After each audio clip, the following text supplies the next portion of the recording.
United States has already had a busy day attacking. And it was shocking and it was awesome. And Warning from a scale that will shock and awe. Shock and awe. Shock and awe. If you have to ask, is this shock and awe? You're not seeing it.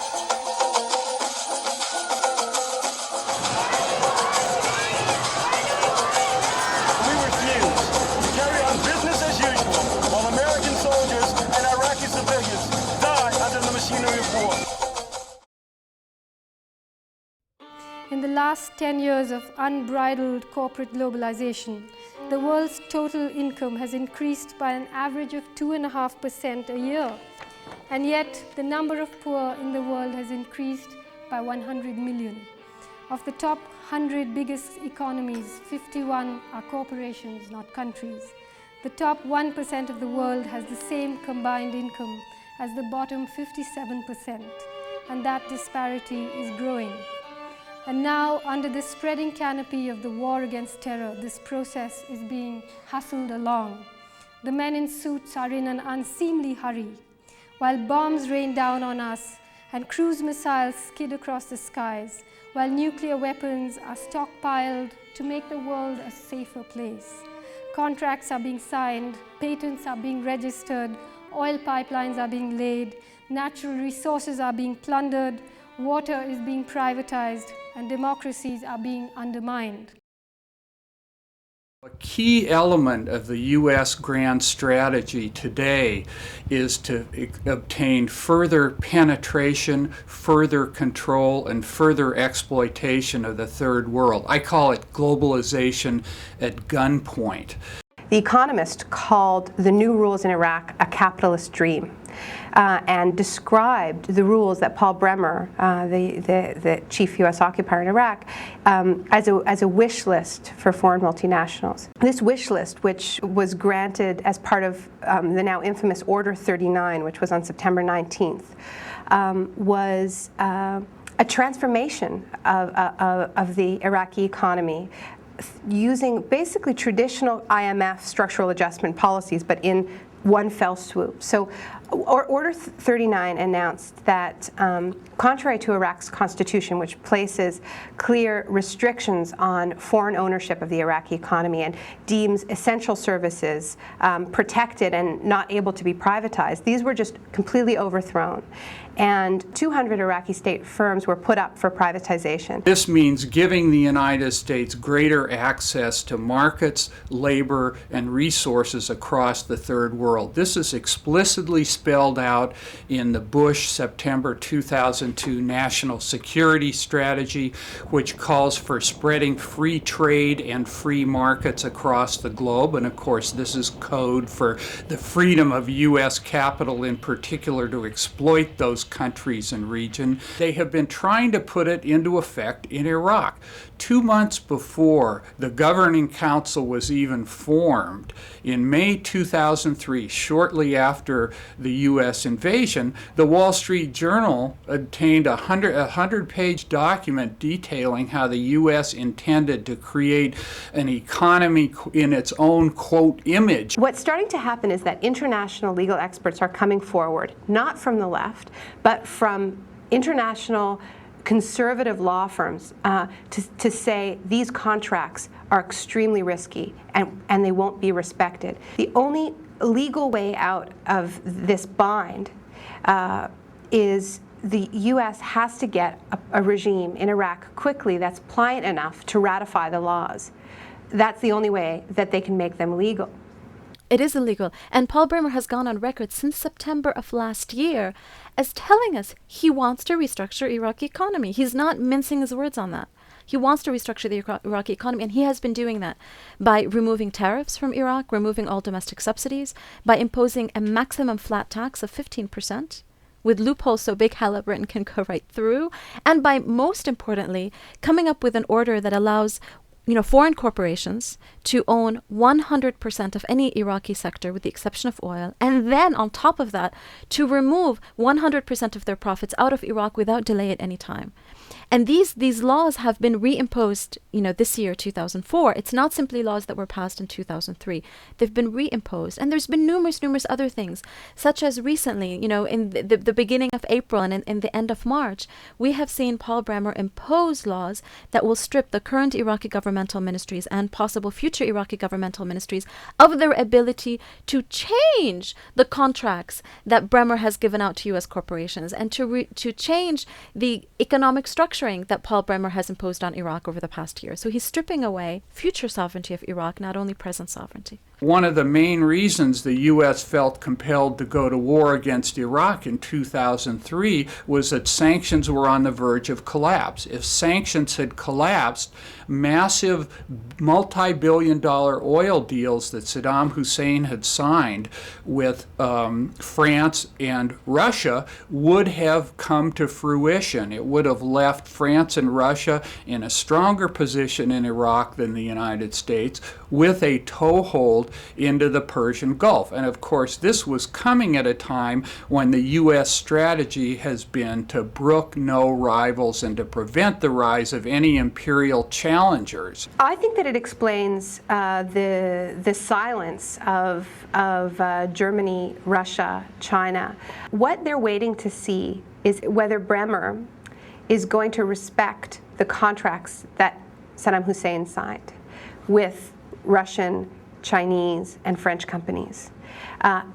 If my sense is that if they will respect it, there have been noises being made that they're not going to respect contracts signed by Saddam Hussein, and my feeling is that if they do go down that route, then you'll start hearing a lot of noise from Russia, France, China, Germany, the countries whose companies were in there and had those deals. Right now, I think what we're seeing is actually some pretty heavy backroom negotiating, and I think the deal that's being made, frankly, is if you respect the contracts that we signed with Saddam Hussein, then which you could also make an argument were illegal, we will respect the contracts, your equally illegal contracts being signed by the occupational authority. And I think that the position of a genuine anti-occupation movement should be that neither should be respected, that any new free sovereign Iraqi government should not be saddled either with the debts and contracts of their dictator or of their occupier.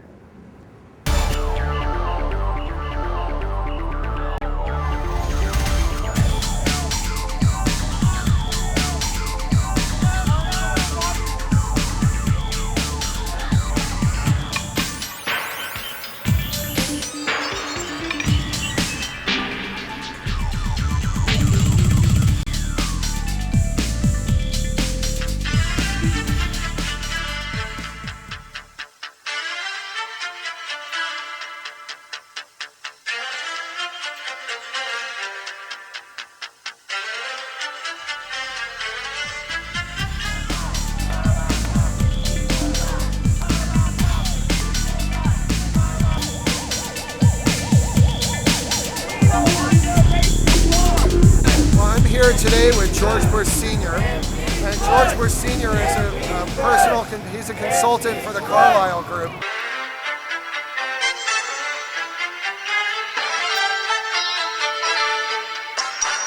The Carlyle Group is going to benefit. They're going to make millions, probably billions, on selling their weapons. It's war profiteering.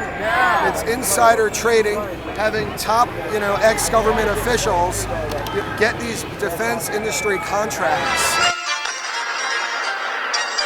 and profiting off of the death and destruction of people in Iraq and all over the world.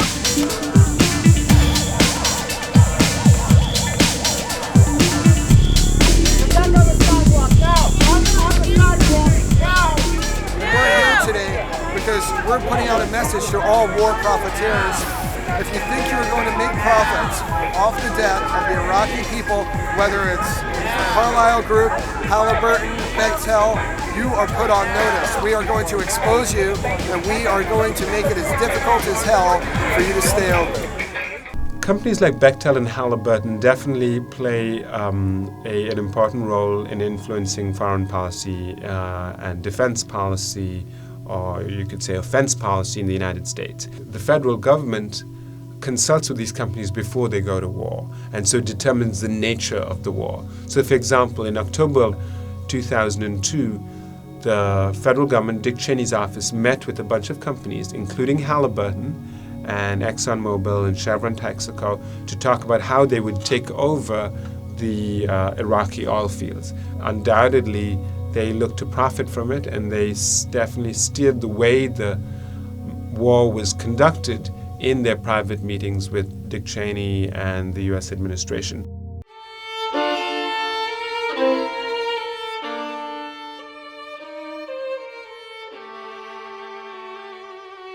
Operation Iraqi Freedom, George Bush assures us, is about returning Iraqi oil to the Iraqi people. That is, returning Iraqi oil to the Iraqi people via corporate multinationals like Bechtel, like Chevron, like Halliburton. Once again, it's a small, tight circle that connects corporate, military, and government leadership to one another. The promiscuousness, the cross-pollination is outrageous. I've worked in almost every aspect of investment banking, and lately I've been concentrating mostly on fund management. And so for me it's natural to understand the implications of privatization to the Iraqi public, what it would create. And it's very important that the United States corrects its track as quickly as possible. I mean, one of the very ominous signs is that there has been appointed an American to be in charge of the privatization program of Iraq. This is completely uncalled for. When we put this combined with the attempt to push through the Governing Council a law which permits international companies to have unlimited ownership in Iraq, it's very clear what the designs are. Wholesale ownership by foreign companies, and Iraqis will end up being employees of foreign firms. And this is totally unacceptable. I consider this as an economist, economic imperialism. I think initially when the US military and the US administration decided to occupy Iraq, they had these plans for a free market democracy, as they would call it. This is a country with a great deal of wealth. It had a lot of oil. It's the perfect place to test a free market.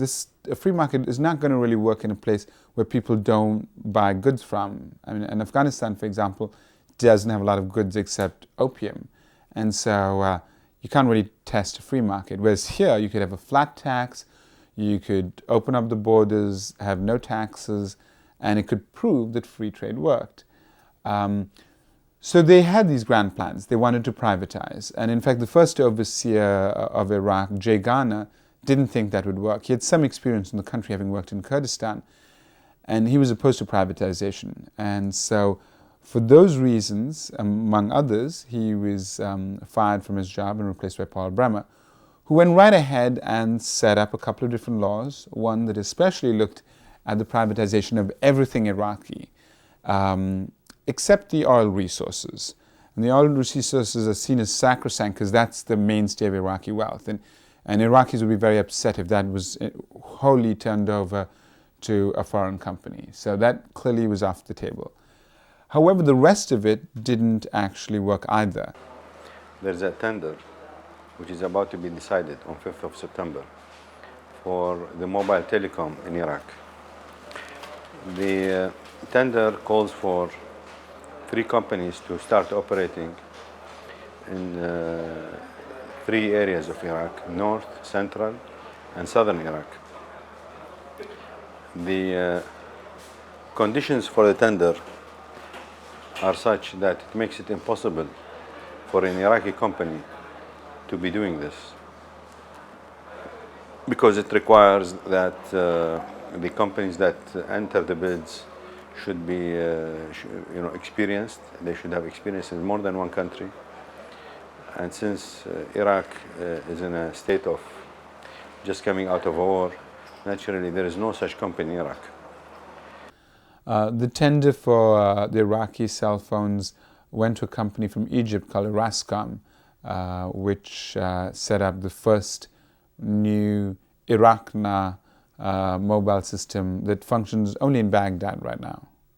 There's been a lot of rumors of the company that got it because of their links to members of the governing council, and that there was some hanky-panky, that was going on in which members of the American administration occupying Iraq were trying to steer the contract to certain friends of theirs, which in fact failed, but spoke volumes as to how they were doing business. So obviously they're putting very high walls for Iraqis to climb. It's a very much not a level playing field. You know, we're being taken for a ride. It's important to understand that even if every troop were to come home tomorrow and a so-called sovereign Iraqi government were to come into power, Iraq would still be privatized. It would be privatized by these laws that were written by another country. It would be privatized by foreign companies that would be controlling their essential services. And it would be colonized by the fact that they now have 70% unemployment because of attacks on the public sector. That is colonization. Capitalist globalization, as I mentioned, has led to large-scale turmoil, upheaval, dramatic social change, and political instability throughout the third world.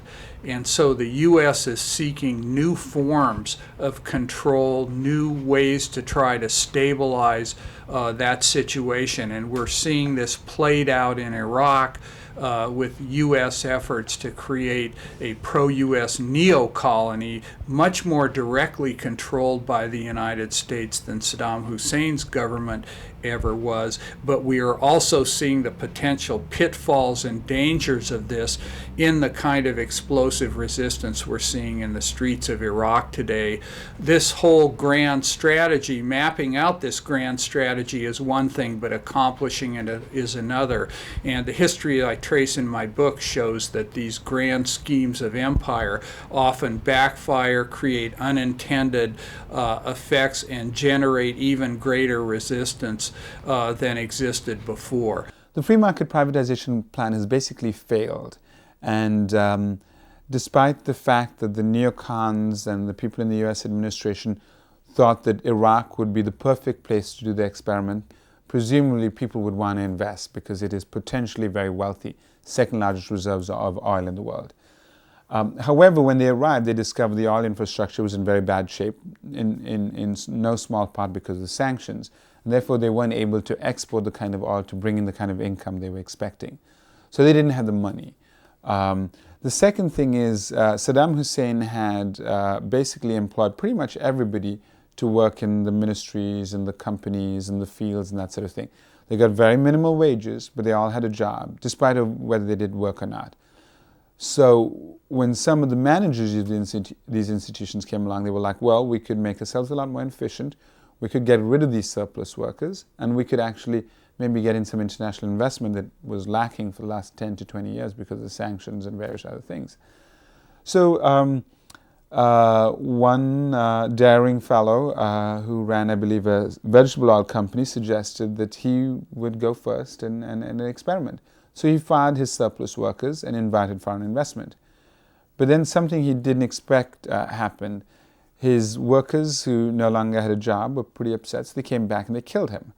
And as a result, this whole sort of privatization scheme collapsed. And when the American government realized this was happening, they put all their privatization plans on hold. The next thing that happened was they realized that a lot of these laws they'd enacted in order to allow everything to be privatized, Paul Bremer suggested, actually passed a resolution that would, or an executive order that would have allowed the privatization of every sector, was basically discovered to be illegal under international law. Now, this was way back in December. Subsequently, in March and April, because of the incredibly bad judgment and bad planning on parts of the military, as the resistance started to rise, the security situation deteriorated, and as a result, nobody wants to go into Iraq to set up a business because it's too dangerous and there's no guarantee that their business will continue to exist. That's not to say that people don't work in Iraq. Plenty of companies work in Iraq, but only if they have money from the US government or they have guarantees that their businesses will not be nationalized in the future or ransacked. And that again, once again, mostly comes from foreign governments. What's happening is that somebody needs to insure these companies to go into a very risky situation. So the U.S. Import-Export Bank is being presented, being put forward as the insurer of last resort, which means that they would offer insurance to, say, a Bechtel to come in and privatize the water in Iraq.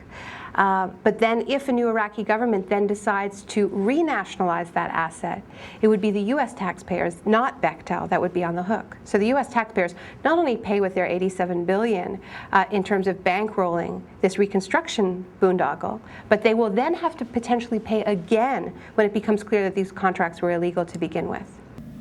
You see a lot of propaganda in the U.S. media. A lot of talk about democracy and new interim constitution, the governing council, how people are welcoming the U.S. troops. This is all false. The Union of the Unemployed was an answer to the situation, and it was brought up from among the ranks of unemployed workers. The main demand of the Union of the Unemployed was to provide unemployment benefit to the unemployed workers. That's the only demand. Of course, we demanded the immediate providing of jobs to the Iraqi workers.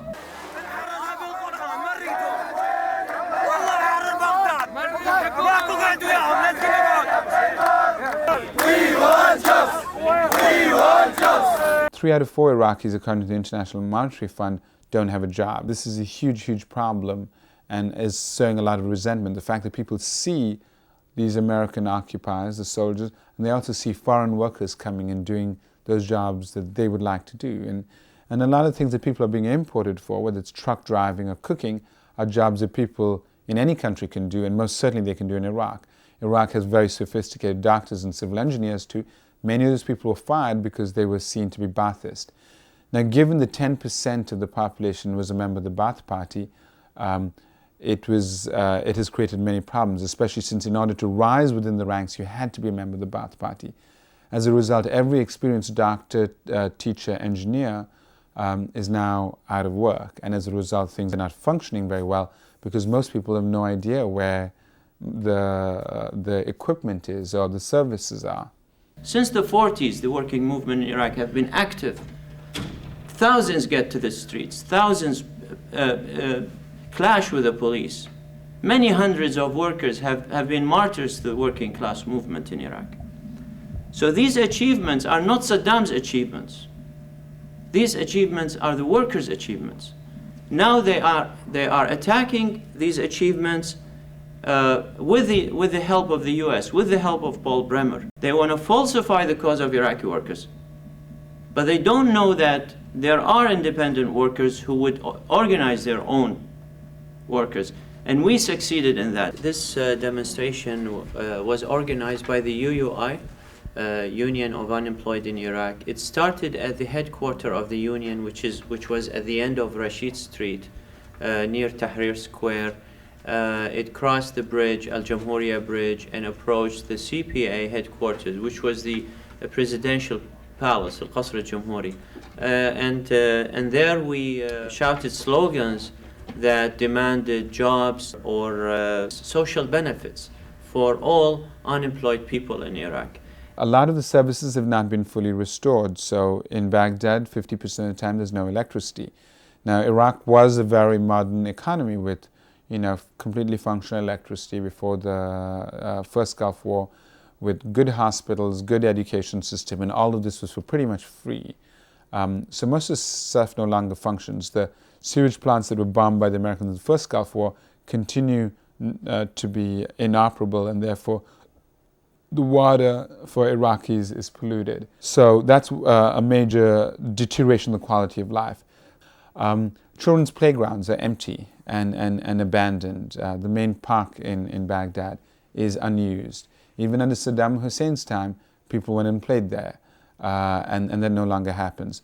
The restaurants and the cafes along the river, those have closed down, partly because the Americans have barricaded those areas because they're worried about, attacks from the river, partly because, people really don't want to go out. The movie theaters are pretty much, if not entirely, shut down. The quality of life has definitely deteriorated, especially where, public life, just community life is concerned. Those things have disappeared. Under Saddam and his clique, there were a few people who were beneficiaries, and the majority of Iraqis simply were spectators. We are creating now the same circumstance. The Iraqi public at large are spectators. There is a small clique who are beneficiaries, along with the international companies. So where is the real change? In terms of economics, where is the real change? If the peace dividend is going to accrue to international companies, then I'm sorry to say, this is a formula which is unfair, and I think in the long run it's a formula for disaster.